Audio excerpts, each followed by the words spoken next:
સંત શ્રી શિરોમણી શ્રી તુલસીદાસ ગોસ્વામી, જેમણે રામચરિત માનસની રચના કરી, એ તુલસીદાસ જ્યારે આ રીતે રામનું મતલબ લીલા ગુણગાન કરતા ને ભક્તો વચ્ચે, ત્યારે હનુમાનજી કોઈના કોઈ વૃદ્ધ વડીલનું રૂપ લઈ અને આઈને પ્રવચન સાંભળતા, રામ નામનું મહિમા સાંભળતા.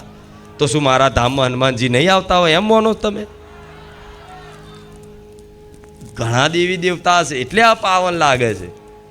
હું માતા છું તો બધા દેવી દેવતાઓ નહીં આવે? હા, તો અહીંયા કચરો પડેલો હોય, જ્યાં ત્યાં ગંદકી પડેલી હોય, તો કોઈ દેવતાઓને ગમે? કોઈ ભગવાનને ગમે? મહાદેવ જ આવે લો રૂપ બદલીને અને જોવો કહો હોય તો ભગવાનને મતલબ એવું ના થાય કે આ ધામમાં મતલબ આટલી અપવિત્રતા રાખે છે.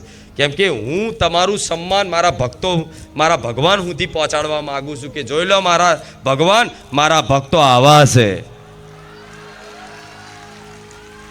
આટલી શિસ્તતા જાળવવા વાળા છે, આટલા નિયમ પાળવા વાળા છે.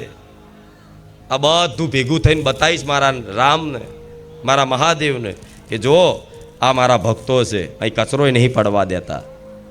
તો આ બધું જોશે ને, અને મારો ભગવાન પ્રસન્ન થયો ને તમારા દરેક ઉપર, તો તમારા માટે, મારા માટે નહીં, મારા ભક્તો માટે મારો ભગવાન મારા મંદિરનું નિર્માણ કરી આલશે. કોના માટે? ભક્તો માટે. મારે કોઈ મંદિરની જરૂર, હું તો મારા દીકરાના હૃદય મંદિરમાં પહેલેથી જ બિરાજમાન છું, અને અહીંયા જ મને આનંદ ખૂબ થાય છે. પણ ભક્તોને મતલબ માટે મંદિરનું નિર્માણની ઈચ્છા કરો છો ને તમે, કે મારી જગ્યા મંદિર થઈ જાય, આ થઈ જાય, તો તમે બધા ભક્તો જો આવી ઈચ્છા કરતા હોય, બધાને એક સપનું છે, શક નહીં? કેટલા લોકોને આવી મનથી એવું પ્રાર્થના કરી છે, ઘણા બધા મારા ભક્તો, મને વિશ્વાસ છે કે કોઈ ભક્ત મારો બાકી નહીં હોય.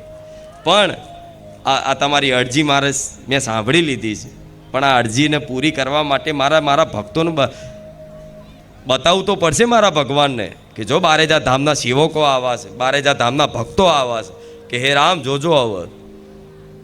તો આપે રૂપે ભગવાન છે ને, રામચંદ્ર ભગવાન મહાદેવ, એમના પાર્ષદ એવા છે કે રામના હુકમથી, મહાદેવના હુકમથી એમના ખાલી એક પાર્ષદને, સેવકને મોકલો ને ધરતી પર, તો દુનિયામાં કોઈ મંદિર ના હોય એવા મંદિરના નિર્માણો કરી આલે, એ મારો રામ છે.